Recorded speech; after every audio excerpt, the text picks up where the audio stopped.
আসসালামু আলাইকুম এভরিবডি। এটা হচ্ছে আমি জ্যাকসন হাইটসে, যেটাকে বলে কুইন্সের প্রাণকেন্দ্র। মেলার জন্য রেডি করতেছে সবাই। সব কাপড় চোপড়, মেলার কাপড় চোপড় নামছে, উঠেছে এখানে বিক্রি করবে। মোটামুটি চলতেছে কিছু কিছু, কেউ ডাব বিক্রি করতেছে, কেউ সব কিছু নিয়ে নামছে। সুন্দর বসে শাড়ি টাড়ি নিয়ে নামছে, যার যে স্টাইলগুলো নিয়ে সামনে বসছে। অনুষ্ঠান করবে এখন,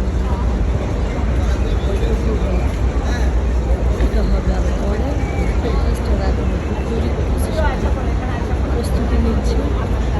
দেখা যাক, আমি হয়তো অতক্ষণ থাকবো না, বাট জাস্ট আমি একটু করে নিতেছি। দেখা যাক আমার কাজটি শেষ করি, তারপরে কাজ পরে মোটামুটি এখান থেকে এতটুকু তাকে রেডি করতেছে সব কিছু। দেখা যাক পরে কী হয়। ইত্যাদিন শুভ নববর্ষের জন্য মেলা বসেগুলো মোটামুটি সুন্দর মতোই বসছে। এখানে স্বর্ণের দোকান, ওদের যখন আমার দামটা জানার দরকার ছিল। দেখলেছে স্বর্ণের জিনিস। এটা কাছের চুরি না, কাছের চুরি আংটি, এটা কাছের চুরি না। সবাই সবাই সুন্দর বসে আছে।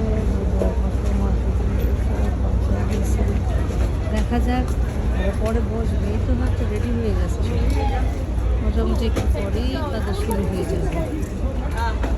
শুরু অলরেডি হয়ে গেছে, জাস্ট কিছুটা সময় অপেক্ষা। দেখা যাক কীরকম নববর্ষ। মোবাইল কোম্পানি, কাপড়ের কোম্পানি, যে যার মতো নিয়ে বসে গেছে। ভালোই লাগতেছে দেখার জন্য। ওকে গাইস, বাকিটুকু আবার দেখি কি আছে, পরে আবার করবো। Thank you for watching. পছন্দ হলে তোমরা একটু আমাকে সাবস্ক্রাইব করতে পারো। এটা হচ্ছে ঠিক কুইন্সের সবচেয়ে জনপ্রিয় জায়গা, যেটাকে বলে জ্যাকসন হাইটস। এখানে মানুষ আসতেই চায়, যেখান থেকে আসুক। বাঙালিদের মেলা হোক, মেলা বলো, বাজার বলো, শপিং বলো, যেটাই বলো না কেন, এখানে অ্যাকচুয়ালি সবাই আমরা আসি। এখান থেকে যাতে কিছু সব কিছু মন মতো মোটামুটি কেনা বেচা পাওয়া যায়। তো গেল কাপড়, কোনটা নাই এখানে সেটা বলো, সবই আছে এখানে। জেলাইকে আছে এখানে, এটা গেল। তারপরে আমি কিছু একটা জিনিস দেখাচ্ছি, দেখো সবাই সুন্দর। আমি একটু ছোট্ট একটু জিনিস দেখাবো, বেশি অপেক্ষা করা দরকার নাই। আমি কাটতে যাই হোক, এই তো গাছ, কত গাছ উঠছে যাই দেখি। এখানে কী পরিমাণ গাছ উঠেছে, সুন্দর সুন্দর গাছের চারা। কাঁচামরিচ, পুঁই শাক, ধনিয়া মরিচ, শসা, ঝুঁকুনি, বেগুনের চারা, টমেটো, পুঁই শাক, ও মাই গড, সব ধরনের গাছ।